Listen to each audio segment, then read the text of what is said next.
intimacy and sexual expression, at the root of it is pleasure, and pleasure is healing, and it is a really useful internal compass, not just in your sexual experiences, but for your life. Like, what brings you pleasure brings you joy, and what brings you joy brings you health and nutrients for your nervous system and balance in your body.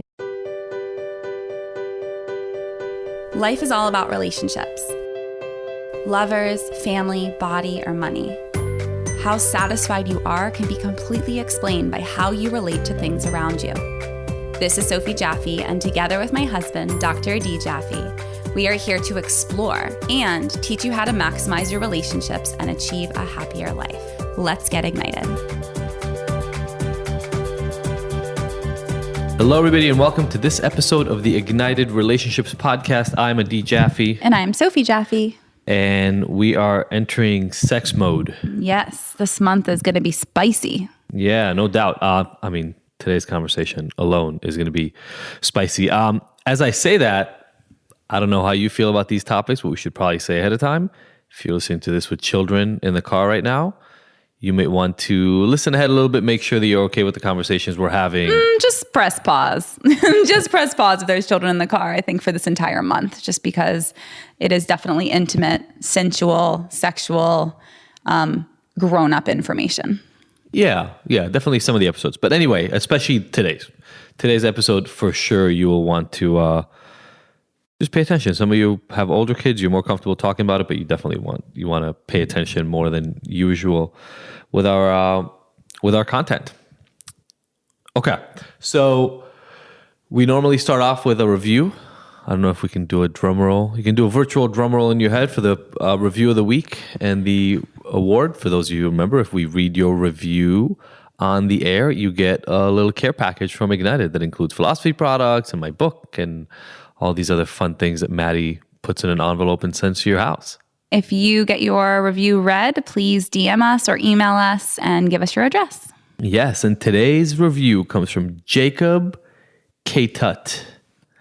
Intentional, authentic, and soul-provoking content.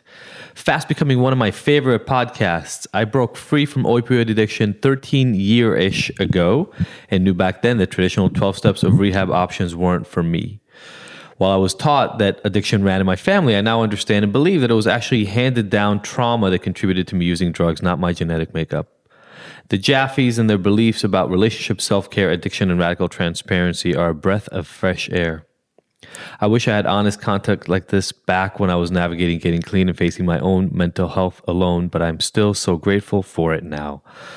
Thank you so much, Jacob. I love getting these messages, especially around the addiction content. I get a lot of stuff telling me I'm crazy and insane, so it's nice to hear every once in a while from somebody in recovery who's walking the walk as well. So welcome to our tribe. Congratulations. You'll get a copy of the book and some awesome philosophy stuff delivered to your door. I think it's also very relative. When Adi said, I get a lot of hate and I don't think it's a lot. I think both of us are very sensitive to criticism and quote negative. It is very negative feedback sometimes. And for every maybe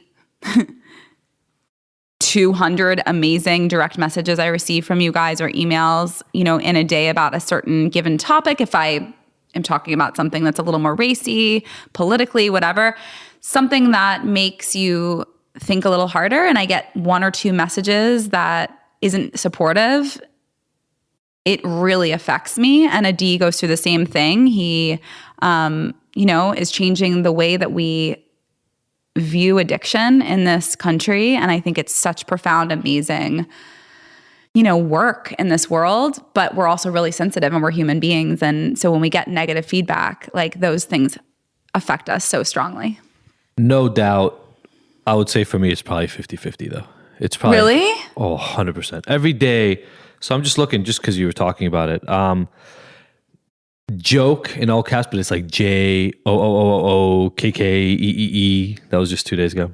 That's it? That's it. On my thing, talking about my online course and free workshop.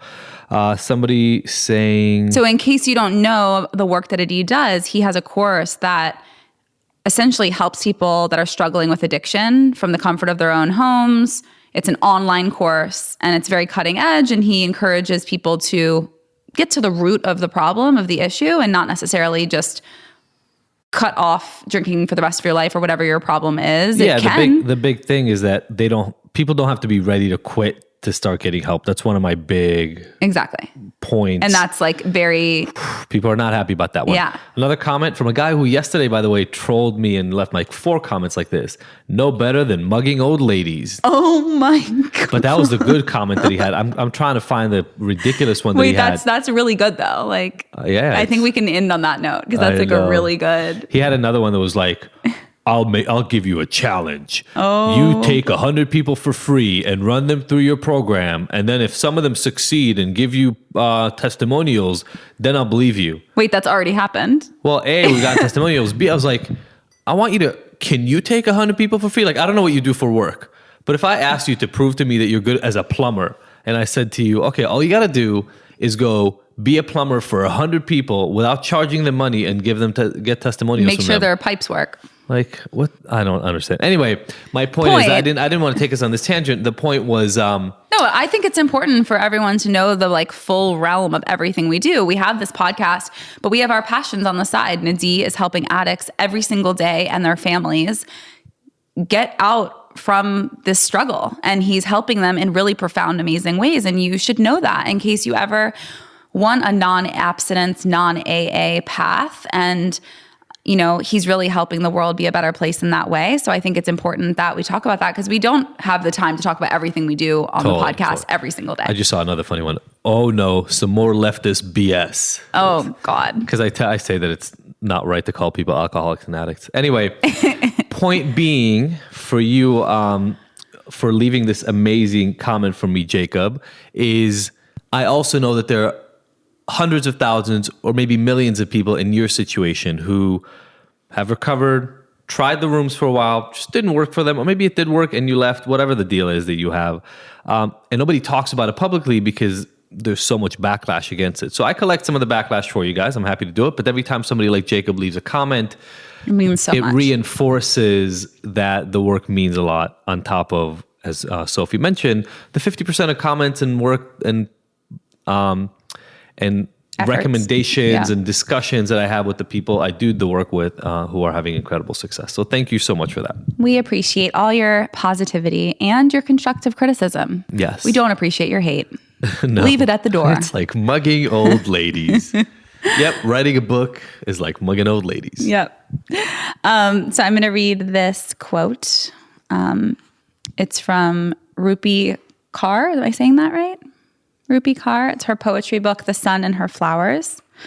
And it says, I stand on the sacrifices of 1 million women before me, thinking, what can I do to make this mountain taller so the women after me can see farther? Legacy. And I just think about, this conversation that we're about to have with the brand manager for Foria. It was such an amazing conversation. And a lot of it does come back to women and our legacy and who we are and what we've been and our stories and our mothers and our grandmothers' stories. And, it's a really intimate conversation and also very raw. And I think I'm really excited to share with you guys as the opening of our Sensuality and Sexuality month of December. And I hope that you share this with a friend and have a conversation about this with your partner if you have one. And if not, then just having an open conversation and open dialogue is really what we're encouraging here, even with just one person, your best friend, your daughter, your mother, your boyfriend.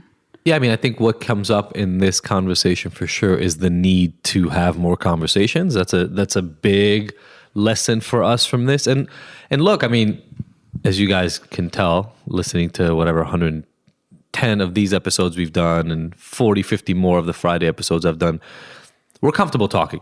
And we're comfortable talking about things that other people are not comfortable talking about. And yet, like Sophie, even in our relationship, talking about sex is easy when everything is working smoothly and exactly the way you want it to. but it's definitely one of those topics that when things are there's tension, there's uncomfortable, it's like deep tension, right? Like such guttural deep tension that you start feeling like there's something really wrong with you. You guys know my fuck shame motto. This is one of those topics when shame comes up big time. Like, there's just so much attached to it for everyone. Like our story, obviously, you know our story if you've listened to it on the podcast. We've been through cheating, we've been through lies, manipulation, so much, intensity. It's been specifically around sex for us. So it has a lot of layers of scar wound around sexuality for a D&I, but everyone has that. Every woman has been through some crazy sexual experience. Unfortunately, it sucks that it's true that everyone's been through directly some sort of really unloving, unnecessary. I'm not going to call it out exactly to rape necessarily, but a lot of women have been through some sort of an assault, sex that wasn't wanted, even maybe not going all the way, but just that energy of kind of scary behavior from men primarily. And it scarred us and wounded us. And we've been through hard stuff. It's, our sexuality is from our mothers' mothers, which is what this quote was all about, was the legacy. And, we pass on generation to generation, we pass on energy just as we do emotion and experiences. And it's passed through the bloodline. It's passed through our cells and our bones. And what our mothers' mothers went through, we feel. And it's important to, as a generation, shift and change the paradigm and what is normal in our society as we change and grow and evolve. Yeah. And this topic, and that's why we picked an entire month for it, is, and we'll probably do follow-up months because this theme is so deep and complex. And prevalent and relevant for our listeners. And for us. And our community because of us. Yeah, it's, again, like I was saying, it's easy, like we did gratitude. In gratitude, we hit it from some interesting angles, I think. Mm-hmm. But we all know we need to be more grateful. I think most of us.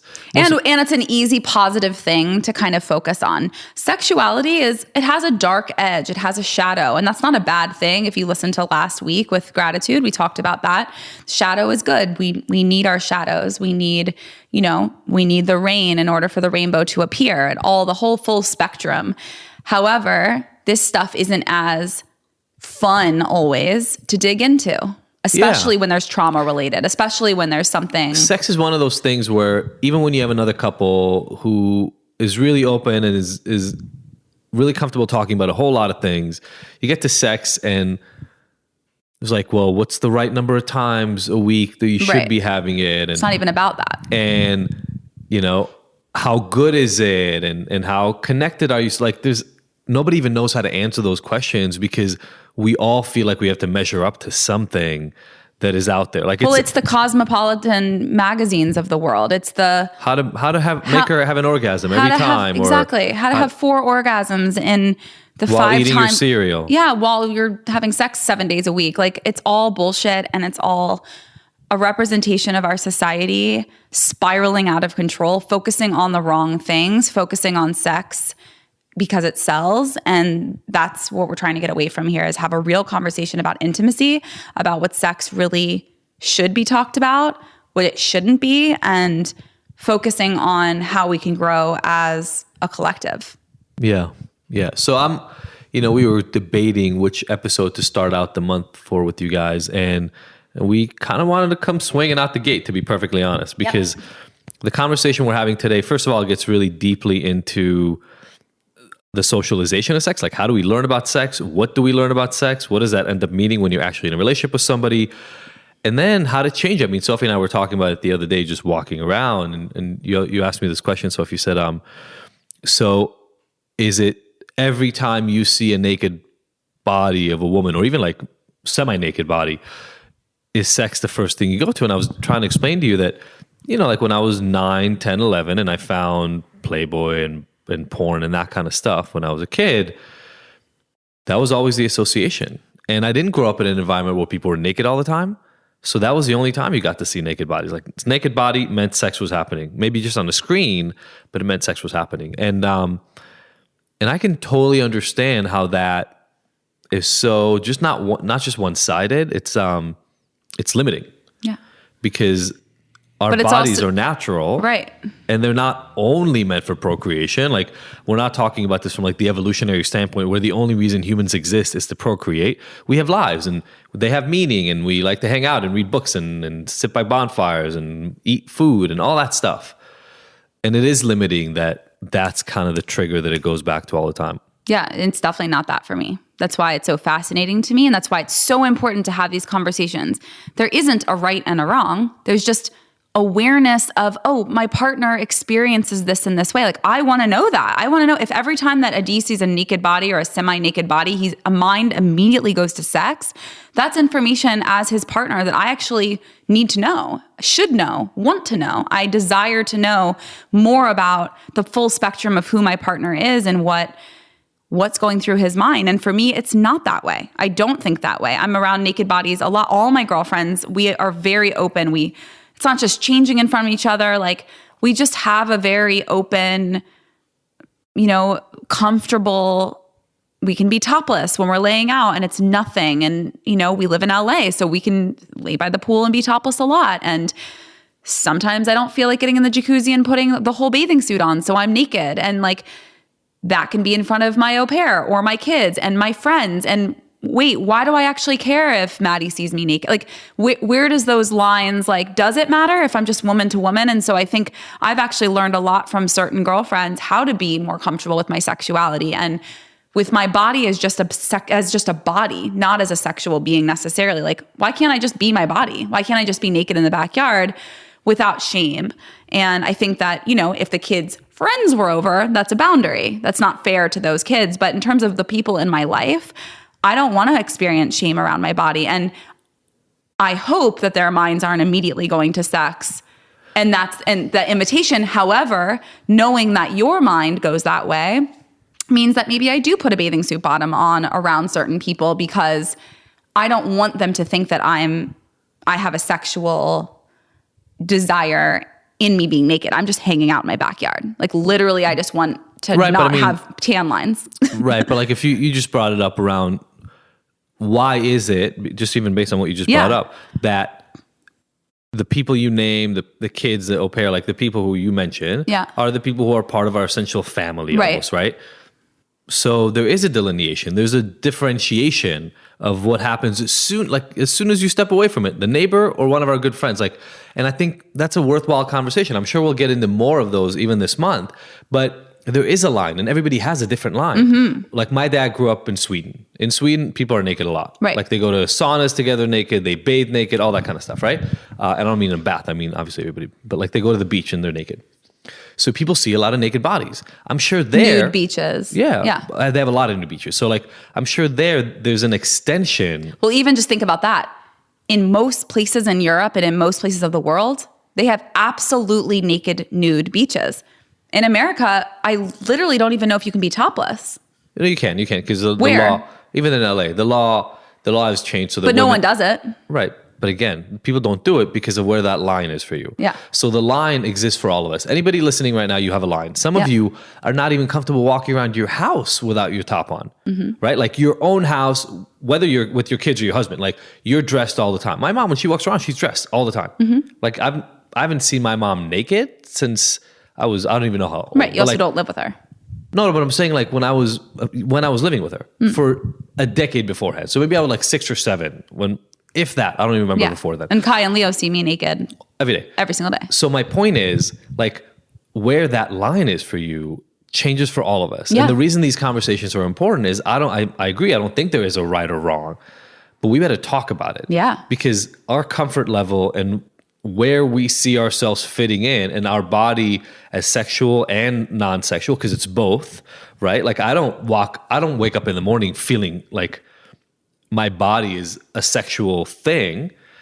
And that's why, I mean, it's so important to identify your triggers, because like we were talking on the walk the other day, once you identify what your triggers are, you can do something about it. Right. You can affect some actual change. Right. We were talking about, where do you go from here? You're a 40-something-year-old man and you still are that same, like you have the same response as the 9-year-old. You see a naked body, you think about sex. 12-year-old, but yeah. Okay, 12-year-old, whatever. You said 9 and 10 is where you found Playboy. Yeah. So 12-year-old boy, now you're 43 and you still have that same response. So I was saying, well. But it doesn't change unless you change it. Exactly. I was saying, well, is there a chance in you shifting that, or are you just there? And you said, well, no, even just talking about it is the first step in making change. 100%. Yeah. Because now it's like exposure therapy almost. Like it literally is exposure therapy. Like just having the discussion means that my brain has now added a level of complexity to naked female body.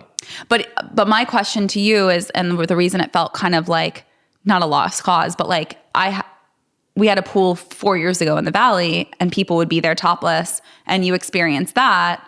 And you've been around lots of naked people. But again, and you're having the same exact response. So it's not exposure therapy if it's not working. But exposure therapy doesn't work just by being exposed to your trigger. You have to talk about it. You have to change the relationship to the exposure. Like, okay, so exposure therapy comes from phobias. Traditionally in psychology. If you're afraid of spiders. Yeah. And so what you do is you close your eyes and you imagine a spider first, or you read about a spider and your energy gets elevated a little bit. And then you do like a relaxation exercise and you teach your brain, oh, when I think of a spider, my energy goes up and then I reduce it. Yep. You do an active exercise. Just being exposed to spiders doesn't reduce your fear of spiders. Otherwise, everybody had a phobia, would have it 4 times and it would disappear. Yep. That's not how it works. You have to actively do something about reducing it. Got it. And again, that's why even just having the conversation was such a powerful force, is because for most people, I mean, we do the 21-day habit reset challenge and people come with hundreds of different habits that they want to change. Just actively engaging in an activity for 3 weeks that is meant to change your trigger already changes your relationship to your trigger. Yep. But you have to be active about it. So you've been exposed to nakedness, but I've it's been the exposed same to nakedness since I was 12. and it's just the same response every It's the time same because thing. you haven't worked on actually shifting it. 100%. Yeah. And so my argument, the reason I wanted to have the conversation here, in addition to us just having it like walking down the street, is because whether those of you listening right now have the same thing that I have, like automatically you see a half naked body, or you know somebody who does, a lot of us deal with others who have different responses to sexuality than we do. The problem is that most of the time I think the conversation is, well, they're crazy or they're insane or there's something wrong with them, and my way of doing it is the right way, right? That's the way we look at so many things in the world. So many. What I'm saying is your response is the automatic response you've had for however long you've had it, unless you've done some work on it. Unless you've done work, right. And so is theirs. Right.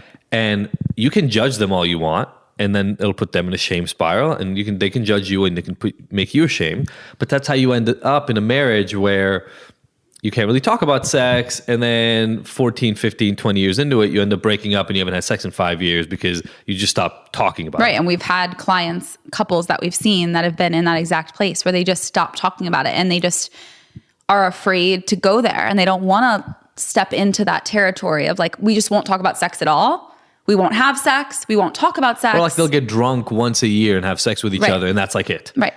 You know? And that's the opposite of what we want here. And the reason that we're having these conversations that are even uncomfortable for us to have, like, don't think these are easy conversations. This conversation we had with Kiana was not necessarily the most comfortable conversation you and I have ever had about that. Like, it was actually pretty, I was blushing a little and you were a little uncomfortable. We both felt a little uncomfortable.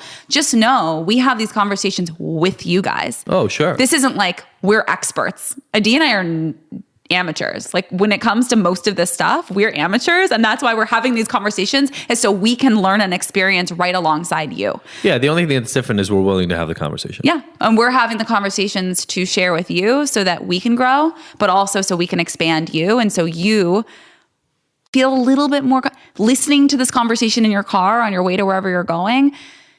It probably brings up some feelings in your tummy. You probably feel some feelings and, feel a little bit of a charge and feel a little bit uncomfortable. And then listening to this interview, you're going to feel the same thing. What if you share it with a friend and say, hey, let's talk about this? What if you send this to your partner, the person you're sexually active with, and say, let's have a conversation about this? Yeah. This is where it starts. And this is what 100%. we're encouraging. Totally. And it's supposed to be uncomfortable. That's how we grow. That's how we change. Think about growing pains. Yesterday, Kai, our 9-year-old, was like, my leg hurts. I think I'm having growing pains. What are growing pains? And then Leo was like, I had those last year in kindergarten, Kai. It'll go away. It's just when your bones are growing. And it was the cutest little explanation. And it's like, same thing every freaking day of our lives. When we change, when we need to grow and when we want to grow, it's uncomfortable. I literally have a Post-it on my laptop, or maybe it's on my desk downstairs, about a workshop I want to do about change and why change is uncomfortable. Yeah. And I use that same example. It's just, change is always uncomfortable. It is, but it's like, always uncomfortable. we don't talk about it enough, you know, like when we up-leveled and bought this house and like all the things that came along with that, it was so uncomfortable. I was uncomfortable in my skin for 2 months. Uncomfortable is a very light description of what you were. Depressed, going away on a stretch, you know, like going to the mental hospital. For Sophie's energy, she was debilitated. Yeah. And that's what it takes to change. And sex, I mean, the amount of work you and I did around the cheating and the lies and the We're relationship. still doing it. I mean, the conversation we had yesterday was still related to that. Totally. Forever and a day. However, like, just know that on the other side of that is all the growth and all the beauty. And it feels so good to have these uncomfortable conversations, because then on the other side is that rainbow. I have a TED Talk. We'll put a link to it about transformation. And everybody knows this example, but just take it to heart and listen deeply. You know, the way a caterpillar becomes a butterfly is through literally eating itself. It literally ingests itself. So when a caterpillar wraps itself up in a chrysalis, there are juices that are excreted from it that literally break down the caterpillar's body. So if you crack open a chrysalis before there's a butterfly in there, you don't find a caterpillar becoming a butterfly. You found goo. Literally, the material that used to be a caterpillar has now become goo, and then it becomes a butterfly. So think about that level of discomfort where you have to eat yourself to become the butterfly.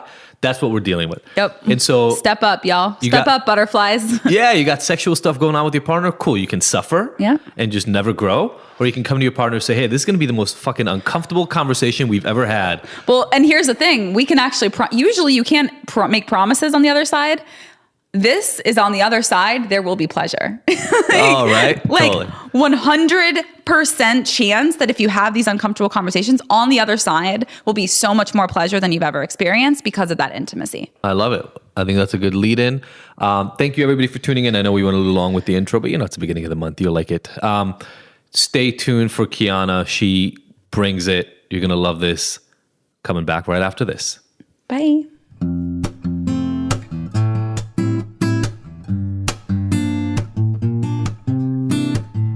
This episode of the Ignited podcast is brought to you by Philosophy Superfoods. The Philosophy offers cleanses and other nutritional products that are unlike any of the other supplements and detoxification programs on the market. Why? Because they actually nourish the body with whole, live, nutrient-rich foods instead of depriving you and leaving you hungry. Have you ever tried a cleanse only to find out that you can't make it through a whole day because you're starving? Ever try a superfood shake that made you nauseous because it was so disgusting you'd rather not eat? The Philosophy fix all that with a simple set of offerings that load up your body with nutrients while actually tasting good. Makes sense, right? Each of the Philosophy superfood and protein blends is vegan, raw, gluten-free, and has absolutely no filler ingredients.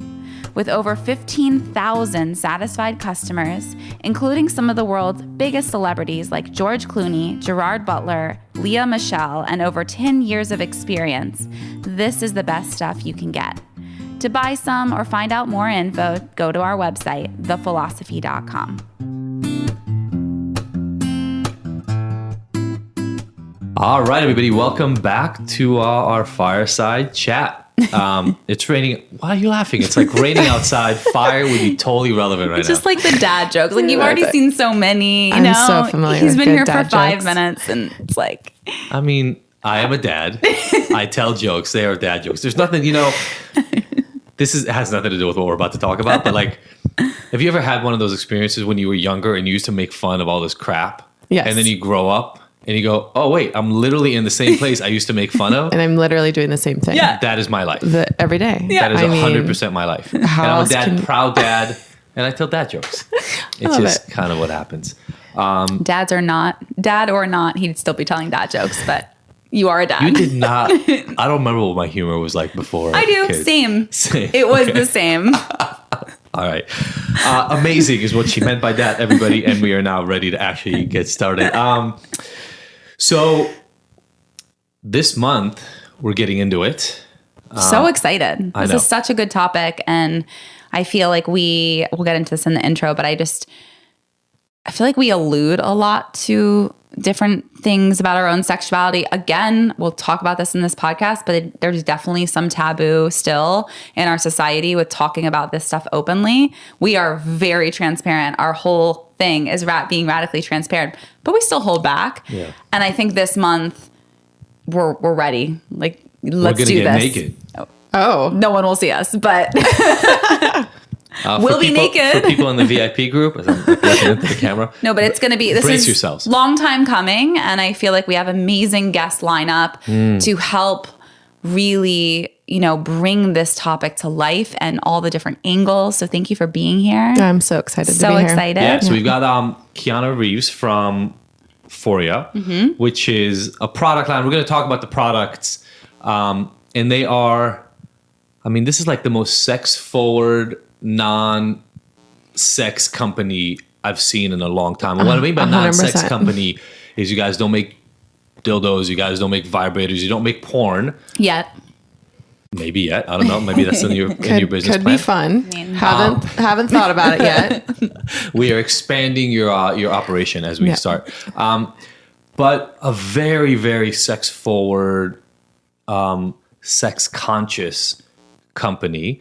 When I was doing my research and looking on the website, I was telling you this before we started. Maybe that's a good starting point, right? Like, we live in a really puritanical society. Really difficult to ignore the fact that talking about sex is supposed to be okay, but it's just really not. And it hasn't been in a long time. And, with the Me Too movement and toxic masculinity and all this stuff that's coming out, it's pretty obvious that while it hasn't been okay talking about it, our behavior around sex wasn't exactly the best that it could have been. And then I look on your site, and like 50 years ago, that would have been porn.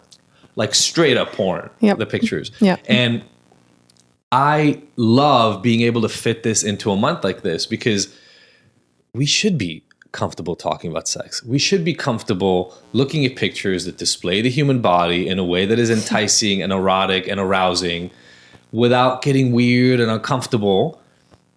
But there's a charge, and we can't, I don't know how we ignore the fact that there is one. Yeah. And so I wanted to hear, maybe even just as a starting point, what brought you to want to be part of a company, to want to be part of a founding Movement. group of a company, Yeah. to be in this really interesting middle niche of, we're not a sex-based company, but we're very sex-forward. Yeah. It's a very interesting and important topic that I'm really passionate about. And I think for me, my starting point happened long before I was with Foria. I've been a birth and postpartum doula for about 10 years. I have 2 kids of my own.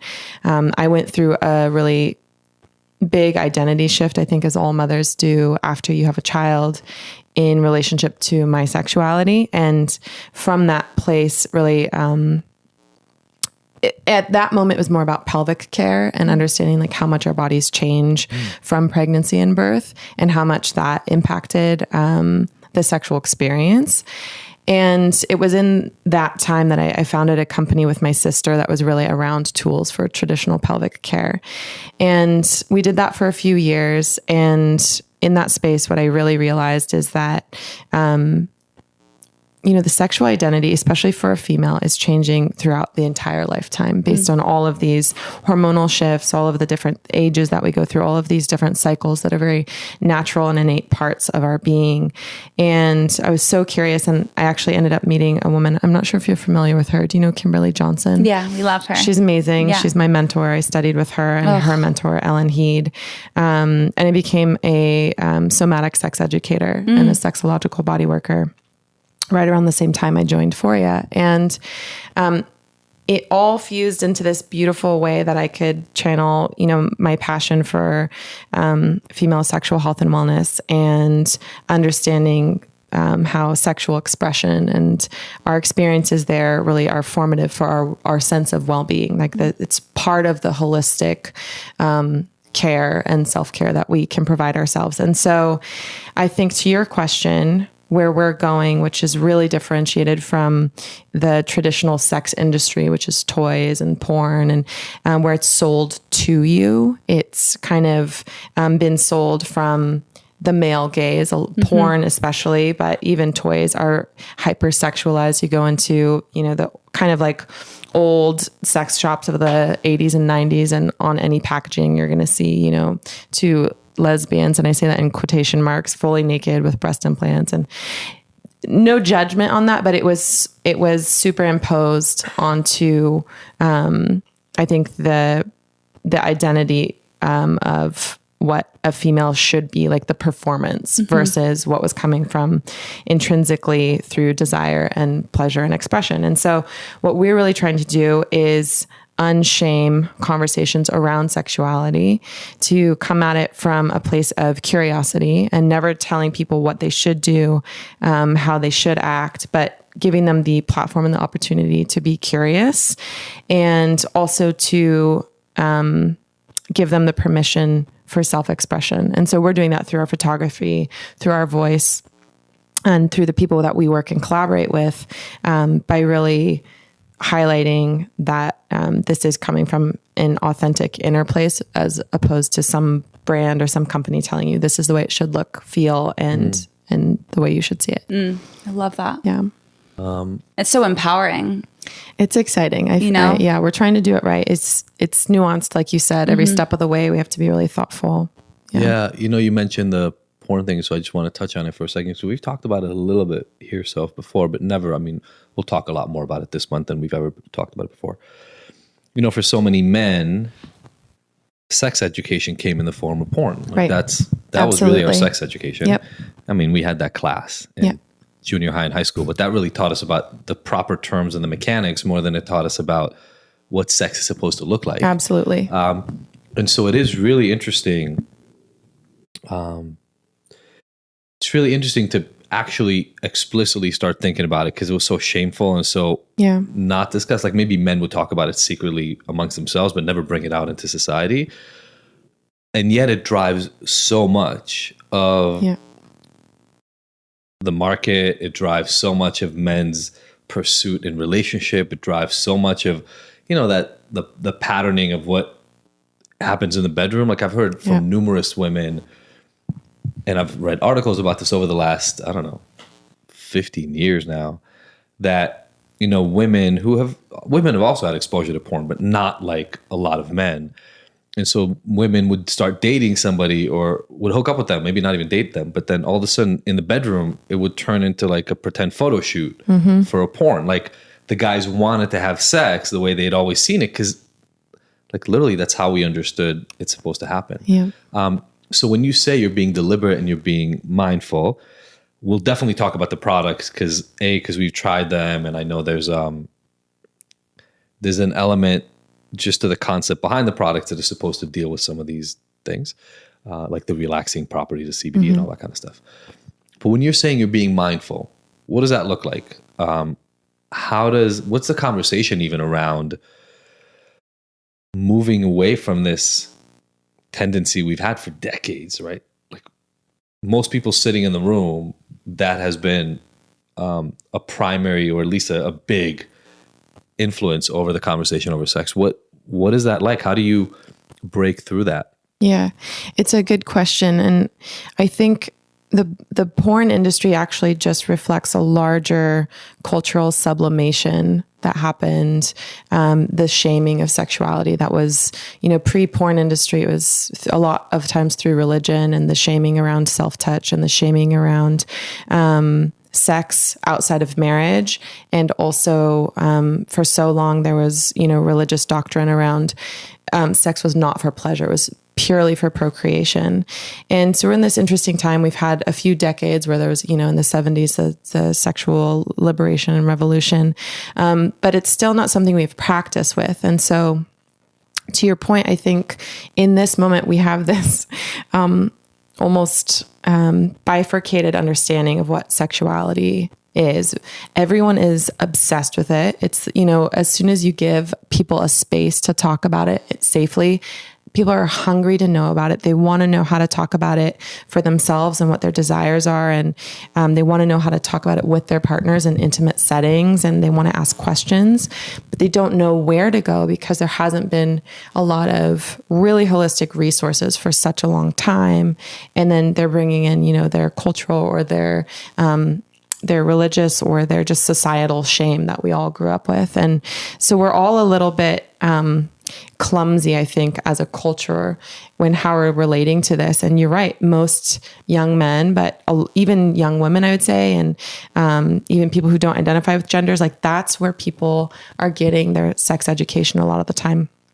Especially because the sex education offered in schools has no part of it is centered around pleasure. None of it. It is just anatomical. It is just informational. There's no instruction of how to make it enjoyable. And, you think of teenagers with the racing hormones, that all they're going after is pleasure. It's like a pure pleasure drive to like connect and learn about their bodies in this way. And so I think it's a really, really interesting point about the porn industry. I don't know I have so many different personal relationship with the porn industry. I think it could be used in the right way for education because it's going to be used either way. It's like, it's such a massive industry. Yeah. So I'm not one of the people who's waving my hands, like shutting it down, but there are people who are talking about the fact that a lot of the porn is about, it's from such an observer perspective, and it's not about intimacy and connection. It's just about sensation. And I think that is an interesting conversation for us. And speaking for the brand, we always try to weave the emotion and the importance of intimacy and the importance of pleasure, in particular female pleasure, which is really where we've focused our efforts, back into a cultural dialogue around what is sexy and sexuality and sexual expression. So yeah, it's a huge topic with many things. Yeah, no, I think it's great. Again, the thing that keeps coming back to my mind is just it's empowering women, whereas the other does feel very disempowering. Nothing is black and white. Yeah. But those are the two like overarching kind of things that keep coming into my mind is like historically women that are in the porn industry, women who are, thinking that that's the way it's supposed to be, do mostly feel disempowered. Whereas the messaging that you guys are bringing forward and that I'm helping drive forward is about empowering and giving the power back to women, self-pleasure, promoting pleasure at all. Right. I mean, that's not really what it's about. Like you said, it's penetration. Right. It's mechanical. It's like the craziest thing that you can do, not with pleasure being the focus. Right. Here's the thing though, right? For men, like if you watch a porn film, the women seem to be enjoying what's happening. Because they're actresses. Well, and I get it, but when you're 11, you don't know that. But they might be. Like I do know people in the adult industry who genuinely enjoy the work.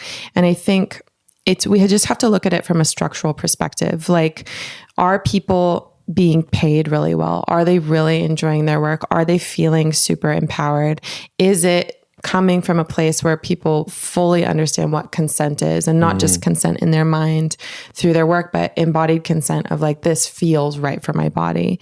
And I think they're new models of this, because what drives a lot of what type of porn is being made is, the ads and the search engines on free porn sites. And when that happens, it's like, you're not getting a say in what type of porn is available. You're just whoever's running the ads and whoever owns the site is. And so there's models like Erica Lust is a great example of, it's a female owned porn, and she makes erotic films, and they're really interesting. They're really diverse, and they talk about consent and they explore these ideas.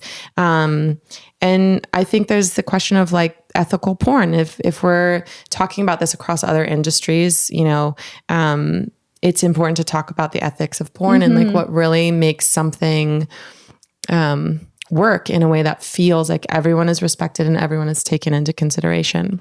Yeah. And the idea that, I don't know if this is true for everybody. It's not like I've ever done a survey on this, but one of the uses, especially by younger kind of like teens and preteen and young adults of porn, is to self-pleasure instead of interacting with women, right? So the idea is like, well, I can masturbate, I can take care of myself, and that way I can kind of go out into the world and not be as sex obsessed. Like that's at least one of the uses. And the porn supports that in the sense that, like you said, it's very male centric. So it's like what the guy needs. Right. I mean, even the orgasm shots, that's kind of the whole point, is that's how you know it's ended. That's the way you know the scene ended is the guy came. The guy came. Yeah. That's it. Like that's the scene. Cut. At least, that's how you know the sex is over. Yeah. Right. And so from a really basic standpoint of what does it mean to have sex? What am I looking for? Right. If the guy learns to think, well, that's when it's over. The woman obviously enjoyed it. Look, she was screaming the whole time. And I'm not discussing whether or not. For sure. There are so many nuances of what actually happens. We're generalizing here. Yeah. I'm just talking about the experience of the person watching. Yeah. The message is therefore, as long as I do this, I thrust, I look a certain way, and like we do it in this position. Yeah. Women obviously enjoy the hell out of it. I get to come in the end. It's over. It's done. There's no nuance. There's no intimate building of what does it actually mean to be connected. Yeah. I think totally agree with you. And I want to kind of bring this back into what can we then do and what's Foria doing in the process as this is happening.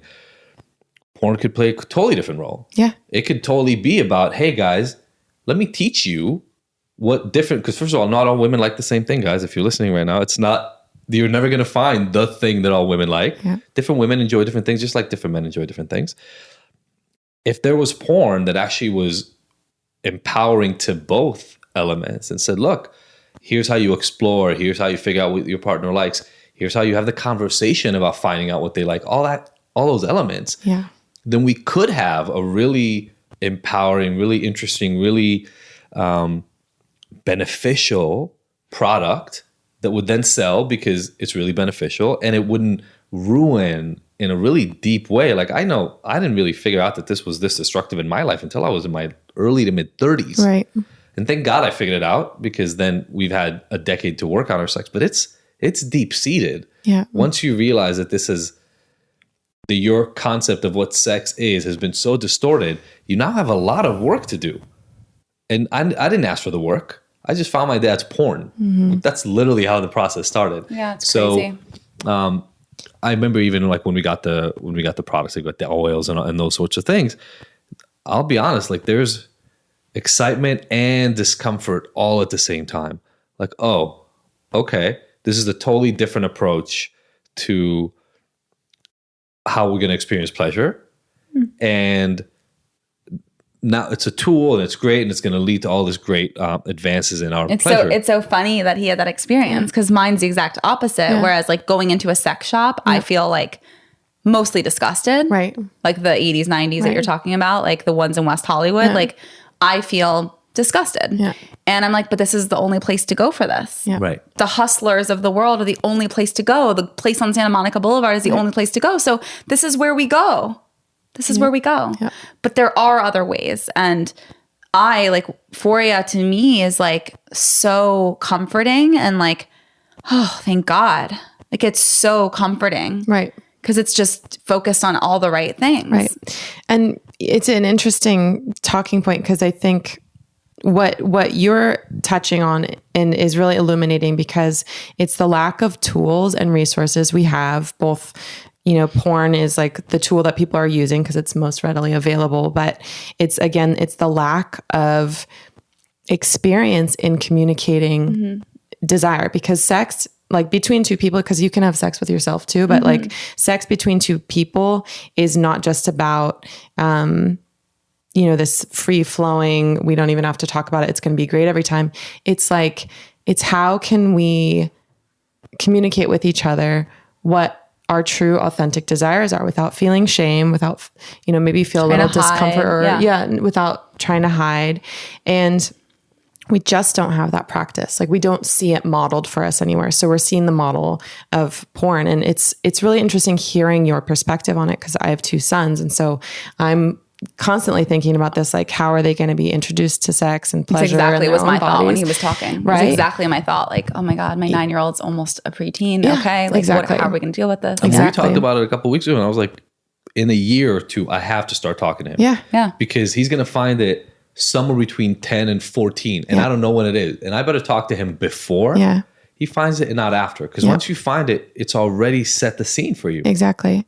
And they already, by the time they find it, they're already curious about their bodies. And I think that's something too, that there's a lot of shame rooted in the way that our parents responded to us, like around masturbation. And so with my kids, I try to be like as, let them be as curious and inquisitive with their bodies as possible, with setting like a really safe space for them. Like, you know, if my younger son, he wants to be naked all the time. He always wants to be touching himself, and just like letting him do it. And then if it gets to a point where it's like in public, I'm like, you know, it's so beautiful. Doesn't it feel so great to touch your body? That's something that's special just for you. You know, like it's really nice to have like the privacy to do that. And I think even that invitation takes off the idea that, because porn is something that is, again, usually watched by yourself when, you know, nobody knows you're doing it. It's like this very like closed off experience. And so, and to your point about the experience of feeling like something that was made for you, not to make you like an object of someone else's sexual desire. And it's actually, that's at the root and the foundation of what our brand is our first product came out, and there was 26 or over 20 pharmaceuticals for male pleasure and sexual dysfunction. So Viagra and all sorts of things. And there was none on the market for women that worked specifically with arousal and desire and pleasure. And I think that just so clearly shows the tone of what has been prioritized in our society. And what we're really trying to like balance with is intimacy and sexual expression. At the root of it is pleasure, and pleasure is healing. And it is a really useful internal compass, not just in your sexual experiences, but for your life. Like what brings you pleasure brings you joy, and what brings you joy brings you health and nutrients for your nervous system and balance in your body. And so we really take the approach that sexual expression and communication and exploration is an essential part of well-being. Yeah. And I just think that's like a differentiating factor. Well, and it's also like everything you just mentioned that's what every relationship is. Yeah. Every other relationship in your life, you have to communicate. Yeah. You have to be honest. You have to be vulnerable. You have to feel safe. You have to be able to be yourself. Yeah. And that can be ever changing, and you have to keep communicating. Like that's how it is with every other relationship. Yeah. Why aren't we doing that? Exactly. I don't know that everybody really makes that happen in every other relationship, but I hear what you're saying. So like, this is a huge part to who we are. That's an ideal role of all relationships in our lives, are to empower us and to create a space where we feel safe, etc. I would argue a lot of people at work and in their interpersonal relationship and with their family relationships and with their friends are actually pretending half the time. Of course. So probably, by the way, this is a very good discussion across all borders, because like, you hang out with friends, you have conflict with, you don't really talk about it. That's not all that different than having sex with a guy who doesn't really know how to pleasure you at all. Yeah. But you just pretend because you know you're supposed to pretend. And there's like accountability and responsibility on both sides here. Yeah. And that's actually, again, that is why I love when Sophie first brought the product, and I'm totally down to talk about like the parts of it that felt great and the discomfort, because it's different than what you know. Yeah, and like the first time that suppository showed up to help to, you know, like to deliver CBD so that and lubrication, you would feel better sexually.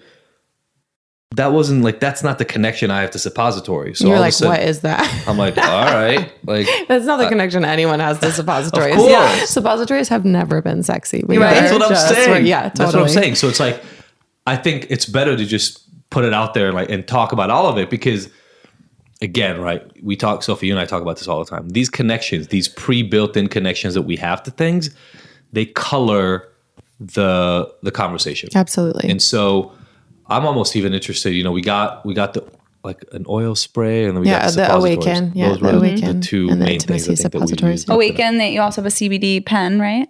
We have a CBD pen. That one's really to like get you out of your head and into your body. Yeah. Well, and this, okay, we'll talk about something that I think is really important is like female sexual response. They haven't been able to create a pharmaceutical for it because it's complex, and not in a negative way, but it's complex because it's both physical, it's physiological, it's emotional, it's also psychological. It's if we're really in our head and our prefrontal cortex, we're not able to like sink into the down regulation and sensation and relaxation into the space we need to be in our nervous system to really kind of surrender and feel safe and relax to be able to experience things like orgasm or climax. And so it's what we're trying to do always, especially with our products line, is touch on these moments that can actually inhibit arousal, inhibit pleasure, inhibit connection, and offer solutions for those. So the arousal oil, is something you use topically to support the blood flow. Just from a physiological perspective, there's the clitoris, the G-spot, there's the vestibular bulbs, there's a lot of internal erectile tissue, and then external on the vulva. And all of those need to be fully filled with blood and with fluid for there to be the heightened sensation. And we're not taught that. We're not taught that the erectile tissue structure of the female body is actually the urethral sponge, which is known as our G-spot. And that fills up with fluid after the rest of them fill up. So penetration doesn't start to feel really, really good until you're in a super heightened arousal state, which sometimes takes people 20 minutes to half an hour to get to. And why am I 35 years old and just learning this? Exactly. I mean, it's insane. It's this, and again, this kind of explains, because a lot of the questions, so we ask people questions, and a lot of the questions had to do with how do you restart a spark? What if we don't have a sexual spark between me and my partner? All these different pieces. And, so if you've said before, and something I've heard before, but again, right, like not something that is brought up broadly around the sexual act itself. Sophie will say this all the time, that the warm up period, the period that she needs to feel not just turned on, because maybe turned on can happen a little before, but to be in a place where sex feels really good, and to be in it, to just really be in the moment, can take a while. Yeah. And again, right, but also I never learned this. I just keep being like, I just need you to slow down. I need more of a buildup. I need more teasing. And like, I don't even know what I'm asking for. I just know it's too much too soon. Yeah. And we've been having sex for 15 years. Totally. And I'm only now even knowing how to articulate it. And I don't even know what I'm asking for. And this is what I'm asking for. Is like, it takes time. Yeah.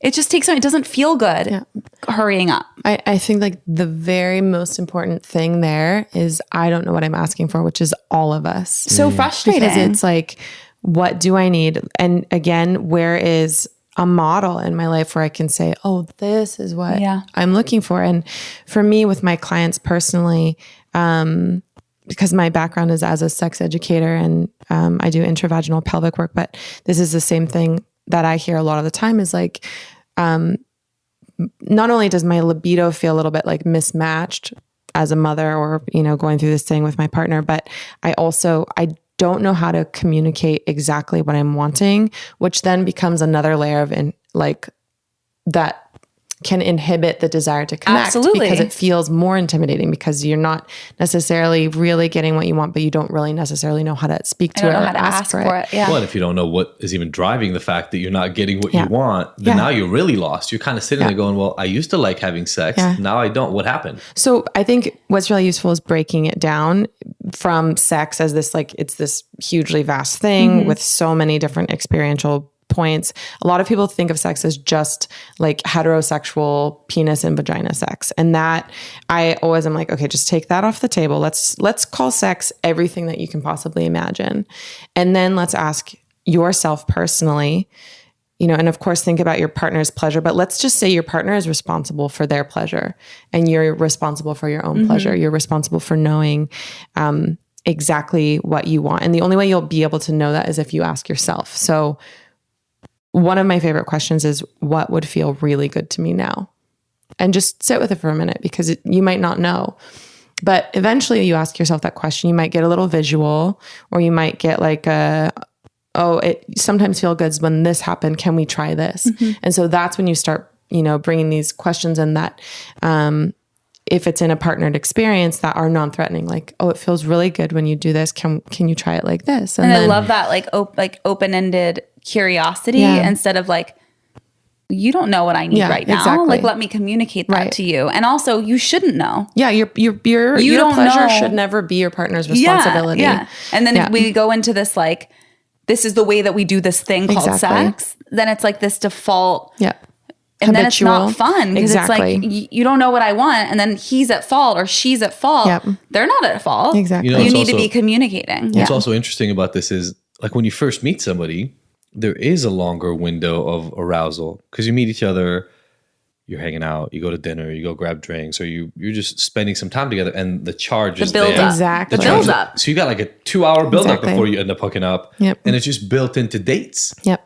And you don't think about it, because you're not thinking that while you're at dinner, you're turned on, but you kind of are. You're attracted to the person. So that a little bit of buildup is already there, and both people feel it, and it feels good, and you ramp up, and then maybe you have sex, maybe you don't. If you don't have sex, even more buildup. Yeah. Next time you meet, it's the same thing. And so the buildup is kind of a part of the process. Exactly. But then, we've been together 15 years. Yeah. We see each other all day. Yeah. No offense, I love you, babe. But like, actually, when I wake up in the morning, I'm super like all about hugging you and being attracted to you and being intimate. But like, it's the middle of the day. She's sitting doing work. I'm coming from the office. We're so used to seeing each other in the middle of the day that process doesn't start. Yeah. And then we don't have time, because we've got 3 kids and we've got businesses, and we got to go to sleep so we can wake up the next day and do the same thing. Yeah. So we try to figure out how to fit all of that into 20 minutes before we watch a show and before we go to sleep. And then we wonder why it just doesn't feel the same. Totally. And part of what I'm hearing is, well, you kind of used to give this like 2 hours. You used to literally dedicate 2 to 3 hours of your night to this process. And now you're trying to figure out how to make something that used to take 3 hours happen in 20 minutes. Well, that's just not how the world works. Yeah. And so just literally, even just as I'm hearing both of you talking about it, the understanding that that's there takes away some of the shame, because you go, oh, okay.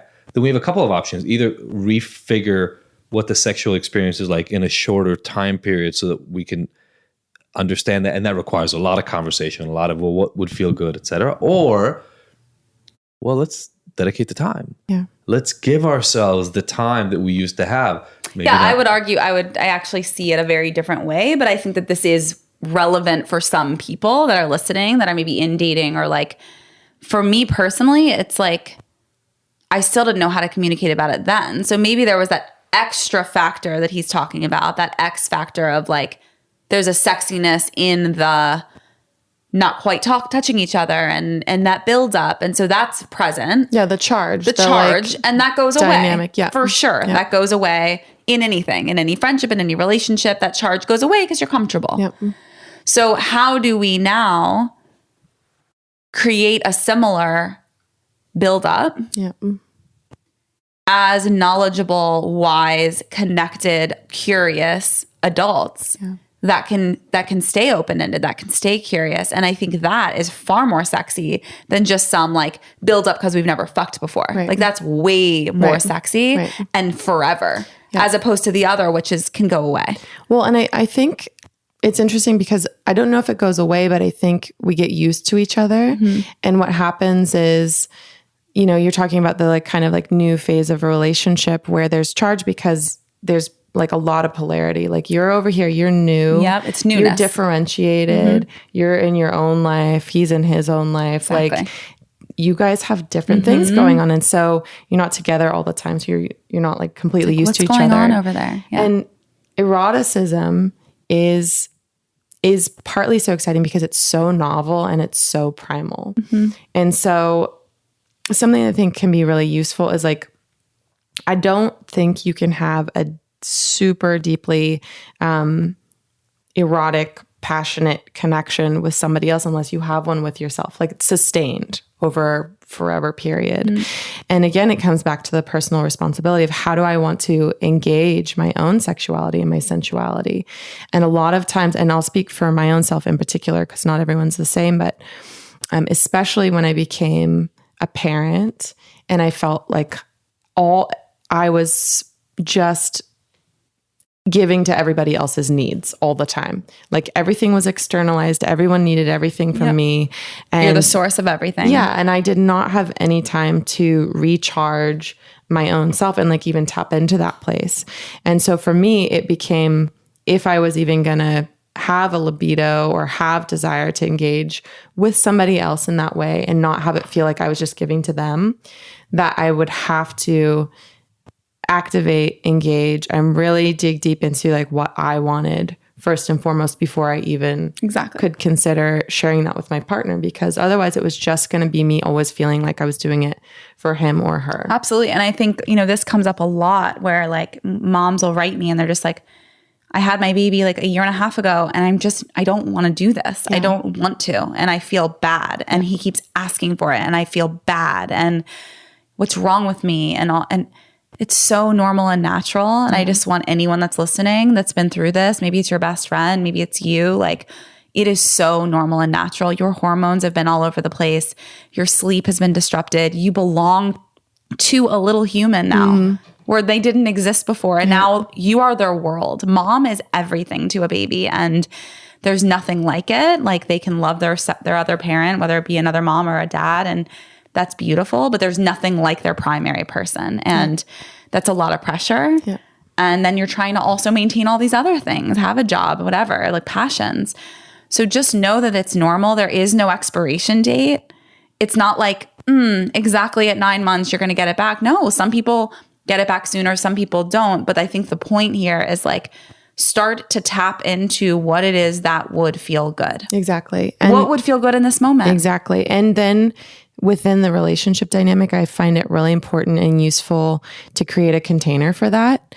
So to take expectations off the table, especially for the first few years of a kid's life, because I think what can happen, again, especially for mothers or the birth parent, if there's breastfeeding going on, there's a hormonal component that is very much alive and real and can suppress a lot of those more like libidinous hormones, sex hormones.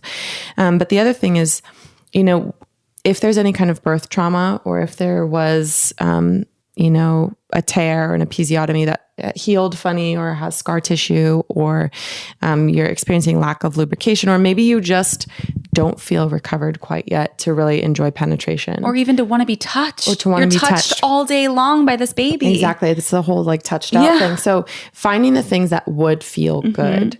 And it doesn't even have to, this is, I think, a really key piece is like, a lot of times we'll shut down the whole part of connecting with someone in an intimate way because of what it's going to lead to. It's like, oh, my partner starts kissing me and all of a sudden I'm like, oh, I know where this is going. And I cannot go there. And so it immediately shuts it down. Instead of communicating. Yeah. And then people don't want to hurt somebody else's feelings because someone's going to take it personally if you don't want to have sex right now. So saying in that moment, like, oh my God, kissing you feels so good.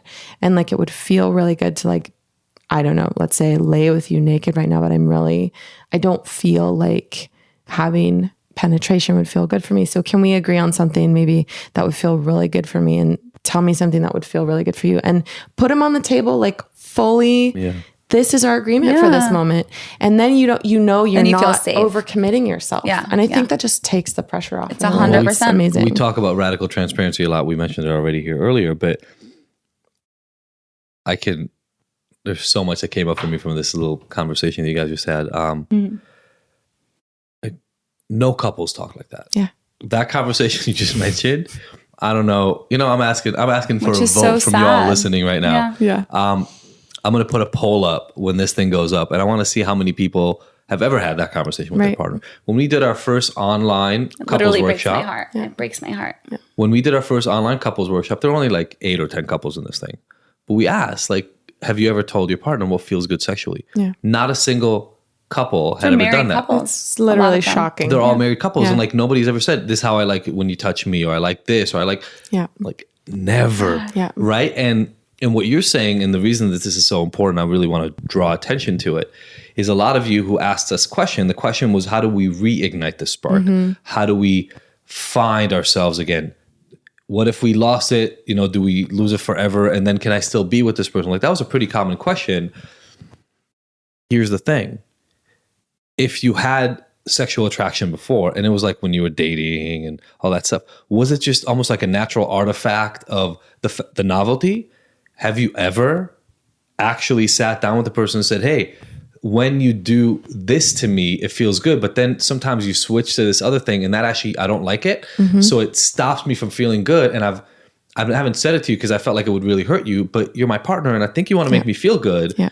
Can you do that to me? And then you haven't done this thing to me ever, but I think that might feel really good. Can you try that? Yeah. And to own it, because there are two pieces to this. A, you have to take the break. Yeah. And for women, I wonder, we never really talked about it, Sophie, even for us, but there's an element almost to a woman who has just had a child where I'm hearing there's almost like you need space and a break. So almost part of the thing to your partner can be, hey, I know you want to connect. I'm so overwhelmed with what's going on right now. If you can take the baby for a little while so I can actually get back in touch with who I am, an hour, 2 hours, just something. I haven't had any time. Yeah. I might be able to even tell you what I need to connect. Right now, I don't know. I'm just overwhelmed. Exactly. We forget. Exactly. And then once you have that time to yourself, or if you're not postpartum and you have the time anyway, to then do the internal work. Yeah.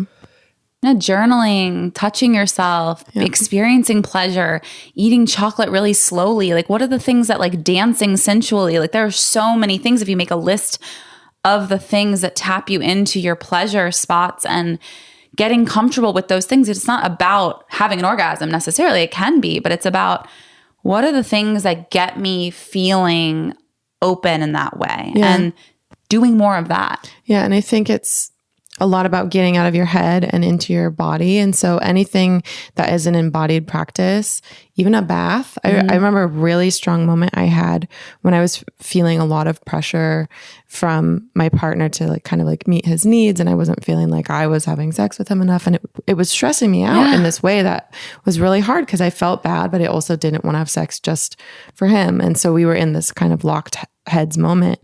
And this one night I took a bath and then I got out of the bath and I just was like, I'm going to keep this door locked.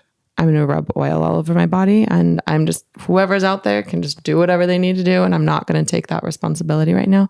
And it was this pivotal moment for me because what I felt in the simple act of massaging oil on my body and I was looking in a mirror was seeing that like, oh, this is my body. And my body like loves to be touched. And like just that simple thing kind of soothed that and brought back like the positive experience of how intimate touch from the self or from a partner can actually just be so nourishing when it doesn't feel like taking. And that's the one thing. And I will say the other thing that you're talking about, how especially for a woman and people with vaginas, is things can feel really good for a little while and then it changes and you'll need a different, tempo, or you'll need a different type of touch. And women have been taught to endure and not speak up. Totally. And endurance is like the least sexy thing in the whole wide world. It just will 100% kill the passion coming out because either it's painful or it hurts or it's just not hitting the mark, but you're enduring and it just makes it like such a bad feeling inside. And I think a lot of women, if you've ever been, through a deep trauma or abuse or, just an experience that you had to do that and go away. Yeah. I mean, I know exactly where to go. Yeah. Like it's actually way safer there than it is not because it was so many years of that kind of abuse. And it's so sad, but it becomes safer there than just being yourself and just being open and just being like curious about your own body in front of someone. And like, it just becomes like the norm is, oh, I'm just going to disappear and endure. Yeah. And I think not the opposite to that, but the the balance for that is then to follow sensation and follow it towards pleasure. So again, like this, like how pleasure can really be medicine is asking the question, like what actually feels good? And if you can follow what feels good, you'll have more and more of that. Yeah. And that can be this like really pivotal point instead of like going I love up that and being out a of your journey body too. It's like the a thing journey. that leads you. Exactly. It's a journey instead of it being like, it's about having sex. Exactly. It's not about having sex. It's about slowly Exactly. following the signs, Yeah. which can change in every moment. Totally. And if anything, how exciting for couples that have been together a long time to be open to the idea that today's going to be different than tomorrow's sex. Yeah. So if you went to a yoga class every single day with the same teacher with the exact same playlist and went through the same thing over and over again, that is torture. Yeah. You wouldn't do that to yourself. I think that's probably what a lot of couples want anyway, without being able to vocalize it in a way that hurts. Without being able to vocalize in a way that doesn't hurt your partner, because you don't want to say to your partner, hey, yeah, I'm still sexual. I'm just kind of bored having sex with you. Like that doesn't sound good. Totally. That feels like it's going to offend your partner. Yeah. Although it still speaks to what we're talking about. The novelty has worn off. Well, the primary way a lot of people think about that is that it's novelty about the partner. Yeah. But it doesn't have to be novelty about the partner. It can be novelty about the practice. Exactly. Like, I mean, we've talked about it. I don't know if we'll end up talking more about it this month, but like we want to take a tantric sex workshop. Why? Because we haven't. And so whatever we learn, it almost doesn't matter what we learn in the thing. The fact that we're going to dedicate some time and go to a place and learn different things that we know now. Exactly. And, challenge our growth edges and being a little nervous and having butterflies. And what were we going to do? Is it going to be weird? Is it going to be great? It's going to be everything. Totally. But we're going to do it together. Yeah. And so I think that's a really important thing for people to hear. Can we light the spark again? Yes, but you need fire. Like you're going to have to light a spark. Or you need tools, which is like, that's the thing. You need the tools. And with that, just so you know, when you light a spark, there's going to be some weirdness and some discomfort. It's not all going to be exactly the way you imagine in your head, because again, like what you guys are saying that I think is so important, when you imagine in your head what you want it to be like, that is your version of it. You try to introduce that version to your partner, they're going to have a reaction. Now, if you're both in it, and we talk about this all the time, and you're both willing to grow together and do the work, the discomfort is actually part of the signal that you're growing. Exactly. Oh, yeah. So it's not even about what will be the right sex practices for us moving forward. It's more like, what's going to be the next thing we're going to try? Yeah. And then after and that, then integrate it into everything else. It's not like you then switch camps and you're in a different world. Like now we only do tantric sex. Like no, you just add it to your repertoire. You add it to all of it, the toolbox, the toolbox of all the things, just like we do with mental health. I don't wake up every day to the exact same morning routine. Why? Because I've been in wellness my entire life. I learned how to meditate when I was 8. Like it's ingrained in who I am. I don't need to follow a structure. I go off what I need in that day. What did I do yesterday? Well, now I need to do this because this is what's aligned with what I need and the most authentic thing for my wellness. That's going to be different than yesterday. Same with sex. And even if it is with the same person, or even if you are in the same house, no 2 days are ever going to be the same for any of us. Exactly. Yeah. That's a mistake I think a lot of people make, is they go, well, my partner and I haven't had good sex in a while, or maybe we haven't had sex at all in like months, or for some people it's years, or we're not having sex frequently enough, whatever the story is. It's really hard. It's hard to restart. We tried it a couple of times. It just causes discomfort and fights. Maybe this has played its course. And you sort of say to yourself, well, if I find a new partner, then we'll be excited, we'll be turned on again, and all that will end up happening. So that's the right move. What they don't recognize is all you're going for is the novelty. Exactly. That's all you're going for. And the chemistry, like those upfront hormones that drive things. Yeah. And that will run the same course as anything else. It's just like, I don't care how exciting it seems right now. That's also the reason why a lot of people have affairs, right? It's the problem is in the chemistry between my partner and I, not in the actual process of chemistry, which is we have run the course of that excitement. I can go look for it forever, but then I also am kind of resigning myself to a life where I'm chasing. Always. I will always be chasing the next new thing versus figuring out a way with my partner to say, hey, look, kind of not into the thing that we've been doing for a while. It's just not exciting. It's not about you. It's just, that thing alone. But here's a Let's list. switch it up. Here's a list of 12 other new things that I'm into. Let's pick one from the menu. Yeah. Like, which of these would you like to do with I'm me? curious and about this. experiment What do with? you think? Exactly. And I think that's, I don't know, to me, as I'm sitting here listening to it, that's like the most exciting thing ever. Exactly. Yeah. It's not about the partner. If you and your partner are married and like you have a great relationship, great. Keep at that. And let's expand what it means to have sex to each other as this version of who I am right now. How lucky am I now to be knowledgeable about my own body, about my own needs and pleasures? Like, it's even better as you get older. Yes. We didn't know this when we were young. It was just about like penis and my vagina and like, ooh, it's so exciting. And yeah, you did that. And like, I didn't orgasm, but like it was hot and sexy because it looked like it did in the movies. And it's such a disconnect. Yeah. Versus now where we're like, oh, this is my body and this is what feels good right here and now. And that might be different in a month from now. Exactly. So I want to transition a little bit to what felt. So we try. I didn't even know these products, what they were when we first got them. Sophie got the Arouse or Awake. What is it? The arousal oil is called Awaken. Yeah. And so that's the first thing we tried.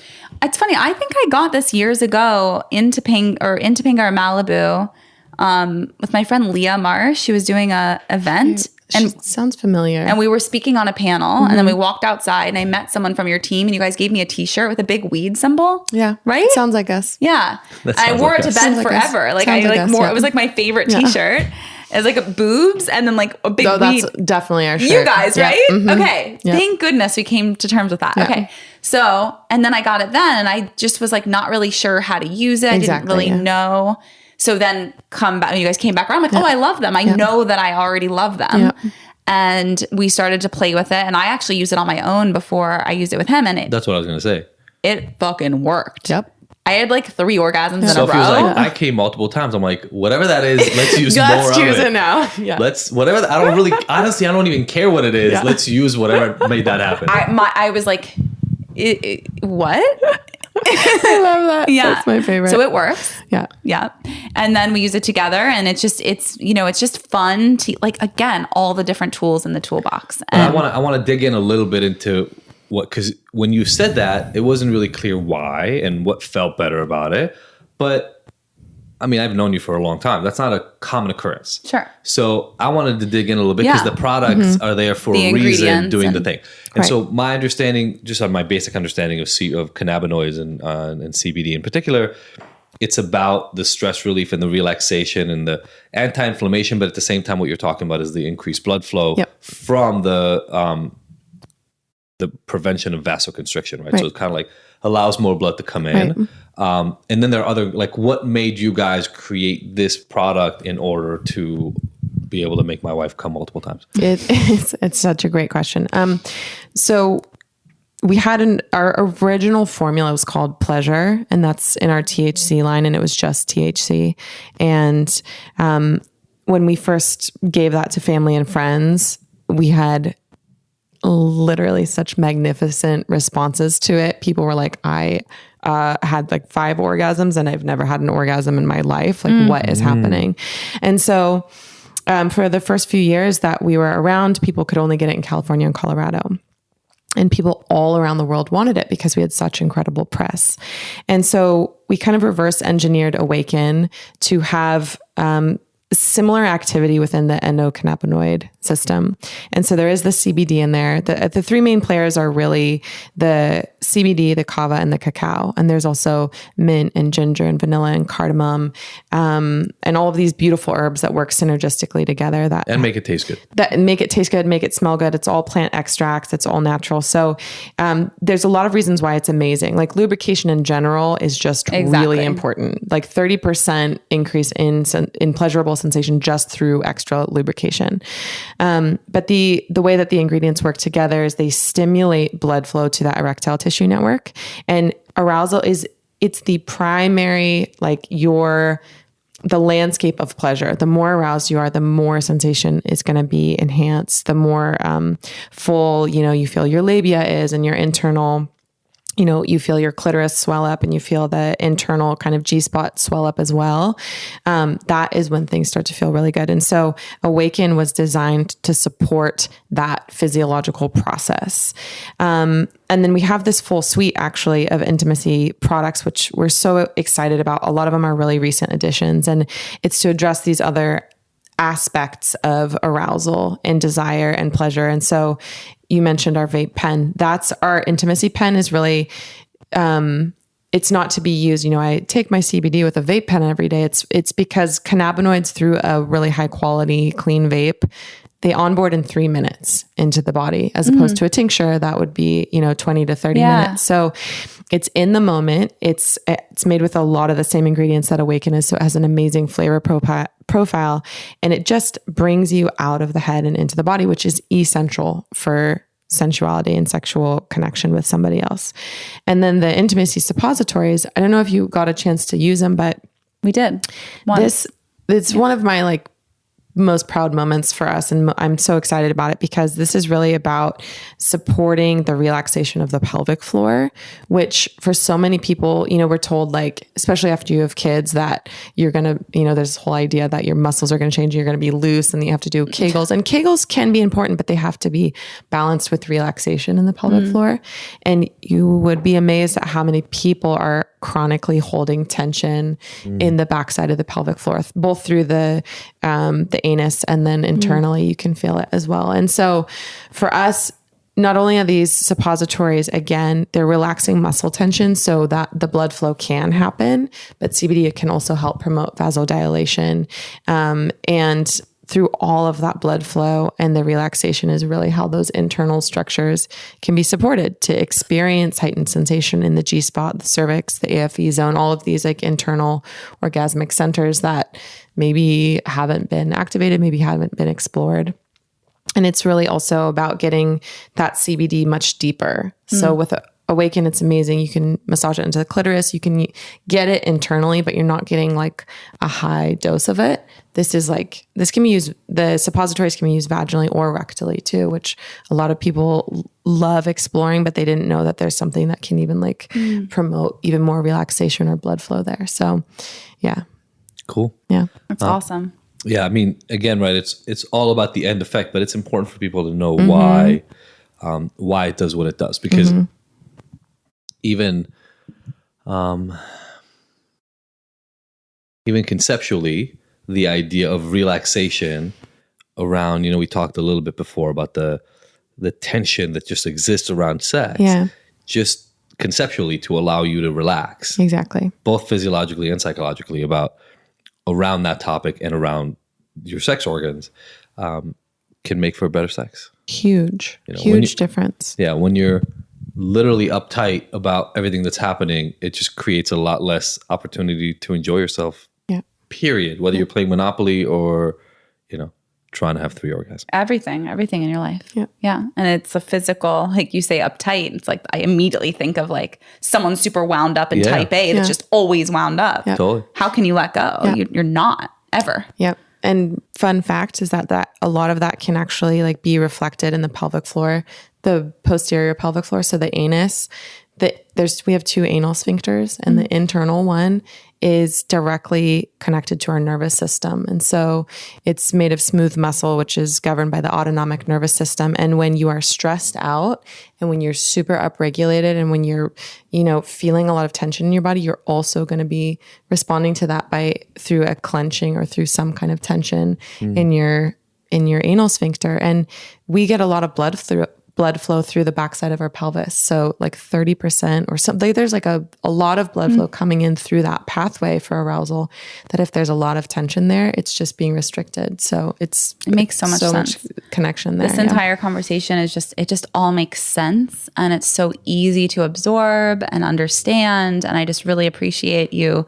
really having a real, honest, easy conversation about it and not getting too technical. It just really, I feel like it's such a gift, and for our listeners and for us. So I didn't ask you ahead of time, but we're gonna get you guys some code so you can get some discounts on some amazing products for you just choose how many orgasms you want. Doesn't really matter. You get to pick the number of orgasms you want.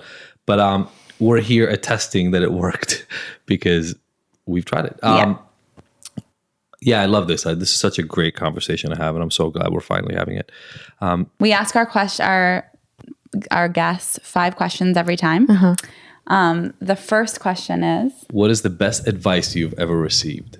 Well, there's so many good advices, but right now the one that comes to mind, which is totally off topic, but I still love it because it comes up in my life all the time, is let go or be dragged, which is my version of try not to be in control of everything in your life when you're getting signals intuitively, or I feel deeply connected to spirit. So for me, it's through spirit is when I get a signal that I need to be letting something go, even if I don't want to, it's either the process of like so much resistance to that I'm getting dragged along in a very uncomfortable way, or just trusting the process and taking that leap of faith to really go, okay, like this is where I'm going to go. I'm going to like put my energy in a different direction, even if I don't want to. I love that. Love it. Thank you. The second one is, what has been your proudest moment to date? The birth of both of my children. Absolutely, without a doubt. And in particular, my first one, because the circumstances were very challenging. And I just remember the moment he was born, and he was halfway out. It was his torso was out. And there's this amazing picture of him like out and kind of stretching up. And I entered into parenthood as a single parent. And so in the moment where, a midwife or my partner would have caught him, my midwife said to me, your baby's out. You can reach down and feel his hand. And I reached down and I grabbed him and I delivered him and I put him onto my own chest. And that moment always stays with me as like a very beautiful moment. That's in my so life. Powerful. Yeah. Welcome Makes to motherhood. Me cry still. It makes me cry. Yeah. Welcome to motherhood. Yeah. In that moment, Yeah. you were like, this is the kind of mom I'm going to be. Yeah, exactly. Wow. Yeah. Oh, amazing. it's so beautiful. Yeah. What has been, on the flip side, one of your hardest moments? Motherhood. Being, for sure, it has been the ultimate test and challenge of my life is to be a mother, but to be a single mother for a majority of my experience, and the total like capacity expansion of having to be both parent, provider, and like still maintain a sense of self and build out my own life. So that dance has been so challenging, but so incredibly rewarding. Like, talk about meeting yourself and what you're capable of. That has been that journey. Wow. I love it. Yeah. We know that it takes a lot to show up in the best way that you can in life. And we love hearing, and our listeners love hearing about, what is your self-care routine? Like, how do you make sure that you show up to your life as the best version of yourself? That's so important. I think it comes back to core values for me. And so I feel my best when I've actually been able to play with my kids and be really present with them and not just, oh, cool, sit over there. I'm so busy in my own head.